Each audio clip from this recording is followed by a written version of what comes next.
Assalamualaikum warahmatullahi wabarakatuh. Perkenalkan, nama saya Karlina dari kelas 2B, Prodi Pendidikan Bahasa dan Sastra Indonesia, Fakultas Keguruan dan Ilmu Pendidikan, Universitas Singapura Bangsa Karawang.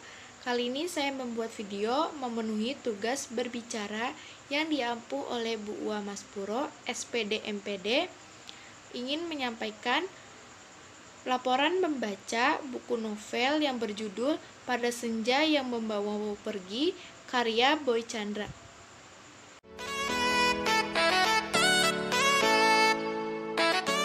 Juga akan membacakan identitas buku tersebut. Judul buku Pada Senja yang Membawamu Pergi, penulis Boy Chandra, penerbit Gagas Media, tahun terbit 2016, tempatnya di Jakarta Selatan, tebal buku 24/8 halaman. Akan membacakan sinopsis dari buku tersebut. Ceritanya dimulai dari seorang bernama Gian. Dia adalah salah satu mahasiswa di Padang, Sumatera Barat. Dia mempunyai 3 sahabat yang bernama Andre, Randy, dan Putri. Saat itu, Gian sudah mempunyai pacar bernama Kayla. Akan tetapi hubungan mereka tidak bertahan lama karena Kayla berbeda status keluarga. Di suatu hari saat Gian sedang berenang di suatu kolam renang, tiba-tiba ada seorang perempuan yang menubruk dan menjatuhkan mie milik Gian. Kisah mereka pun dimulai, akan tetapi Aira, wanita itu sering membuat Gian bingung dengan sifatnya yang kadang-kadang hangat dan dingin. Hingga pada suatu hari ketika Gian hendak ingin menemui Aira yang dia titipkan kepada neneknya bahwa dia akan melanjutkan kuliahnya ke Jepang, yang membuat mereka jarang ketemu kembali hingga Gian memutuskan untuk datang ke Jepang hanya untuk melepas rindunya pada Aira. Buku Boy Chandra tidak diragukan lagi kecocokannya dengan selera baca seseorang pencinta puitis seperti saya, termasuk novel bernuansa senja ini diawali dengan prolog yang menghadirkan gambaran pertemuan sepasang kekasih yang sepertinya telah melalui cinta perpisahan yang panjang. Sukses membuat kita menebak seperti ada lika-liku yang hati tertuang dalam cerita ini. Konsep dasar cerita ini cukup umum, ada cinta, sahabat, tentang meninggalkan dan ditinggalkan, dan harapan. Tapi penulis berhasil membungkusnya dengan cara yang mungkin hanya ia yang bisa. Seperti novel ini akan cocok untuk kamu yang sedang berjuang untuk move on.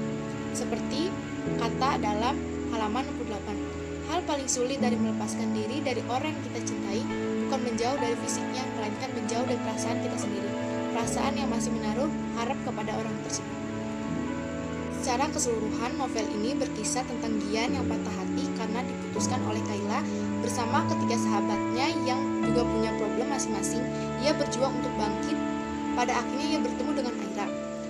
Aku suka komposisi persahabatan dalam cerita ini. 3 cowok dan 1 cewek seperti cerita persahabatan pada umumnya.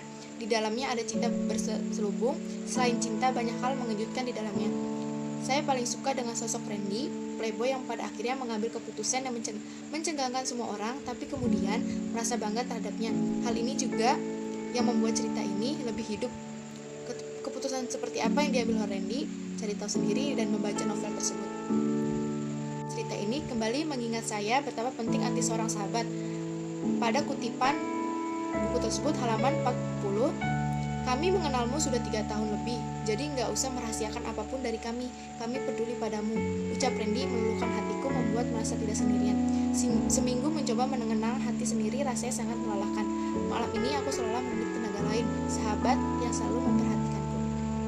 Dalam novel ini, setiap bab memiliki quotes, semacam clue dari makna yang bisa kita petik di bab tersebut, dan semuanya itu teramat sayang untuk kita lewatkan. Percayalah, novel ini tidak melulu soal cinta, tetapi banyak pesan moral yang bisa kita petik di dalamnya, seperti rezeki yang ternyata tidak melulu soal uang, serta tak pernah ada hal yang benar-benar terlambat. Bahkan nasi yang telanjur jadi bubur dapat masih kita olah menjadi kerupuk yang bisa dimakan bersama nasi. Secara tidak langsung, novel ini memberikan pandangan baru terhadap peribahasa lawas tersebut. Dalam kutipan halaman 52, ayahku mengajar bahasa Indonesia di sekolah menengah pertama sebagai guru honorer yang gajinya tidak seberapa. Namun ayah tidak pernah mempermasalahkan uang yang ia dapatkan dari mengajar. Ia percaya rezeki dari banyak hal yang tidak dapat bentuk uang. Berpuasan batin juga bentuk dari rezeki. Setidaknya aku melihat itu di matanya setiap kali ia menceritakan perihal pekerjaan. Novel ini juga mengenalkan Pacu Jawi, salah satu kebudayaan masyarakat Padang. Pacu Jawi mirip kerap sapi, bedanya pacu Jawi diadakan di tengah sawah, berkutat dengan lumpur. Yang menarik dari filosofi pacu Jawi yaitu pada halaman 71, filosofi sapi yang jalan lurus adalah sapi yang terbaik. Begitu juga manusia yang jalan hidupnya di jalan lurus adalah manusia yang terbaik. Akhir cerita ini bukan hanya memperlihatkan sekeping hati yang berhasil sembuh, tapi juga sebuah pencapaian terhadap mimpi yang telah lama digenggam. Pada kutipan halaman 237, Gi, mimpi itu hanya bunga tidur dan selesai saat kamu terbangun. Sedangkan mimpian adalah harapan yang baru saja dimulai saat kamu terbangun. Maka berhentilah bermimpi dan perjuangkan impianmu. Itu nasihat yang selalu ayah inginkan kepadamu. Ini kita belajar bahwa kesederhanaan yang dimiliki Gi yaitu mengabdi untuk menjadi pengajar bahasa Indonesia dan meneruskan bimbel ayahnya. Sebuah pengabdian yang akhirnya diabadikan dalam sebuah penghargaan. Urusan cinta jangan sampai mengganggu pendidikan, apalagi kesehatan. Mimpi itu adalah bunga tidur dan akan hilang ketika bangun. Namun impian adalah sesuatu yang harus kau capai ketika bangun. Bangun dan kejarlah impianmu.